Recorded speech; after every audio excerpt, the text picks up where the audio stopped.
ৰাজ্যৰ লাখ লাখ মহিলাৰ বাবে আহি পৰিল ভাল খবৰ টকা খৰচ কৰি এতিয়া আৰু কিনিব নালাগে মোবাইল নমস্কাৰ আপোনালোকে চাই আছে এনকেটিভি প্লাস ৱেব আৰু মই ডিম্পি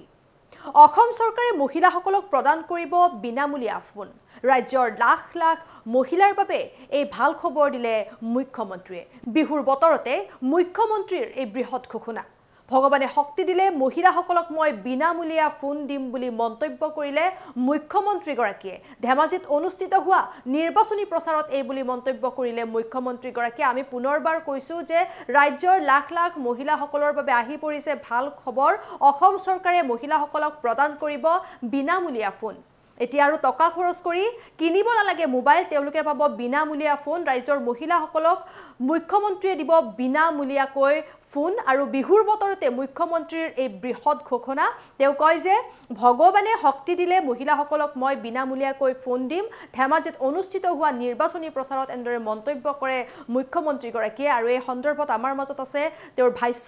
আমি হেয়া আপোনালোকক শুনাই ল'ব বিচাৰিছো বিহালীত যেতিয়া মই 10,000 টকাটো আইমাতৃসকলক দিছিলো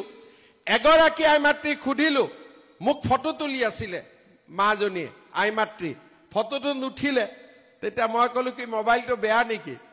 বলে মামা মোবাইলটো বেয়া 10,000 টকাটো আজি লম নহয় নতুন মোবাইল এটা কিনিম এতিয়া কথাটো হল মোবাইল কিনিব নালাগে ঠিক আছে ভগৱানে যদি কেতিয়াবা মোক শক্তি দি আপোনালোকক মই চৰকাৰৰ পৰা ফ্ৰী মোবাইল এটা দি দিম কেতিয়াবালৈকে এতিয়াই কোৱা নাই লাহেকৈ বিহালীত যেতিয়া মই 10,000 টকাটো আইমাতৃসকলক দিছিলো এগৰাকী আইমাতৃ খুদিলো মোক ফটো তুলি আছিলে মাজনী আইমাতৃ ফটোটো নুঠিলে তেতিয়া মই কলো কি মোবাইলটো বেয়া নেকি বলে মামা মোবাইলটো বেয়া 10,000 টকাটো আজি লম নহয় নতুন মোবাইল এটা কিনিম এতিয়া কথাটো হল মোবাইল কিনিব নালাগে ঠিক আছে ভগৱানে যদি কেতিয়াবা মোক শক্তি দি আপোনালোকক মই চৰকাৰৰ পৰা ফ্ৰী মোবাইল এটা দি দিম কেতিয়াবালৈকে এতিয়াই কোৱা নাই লাহেকৈ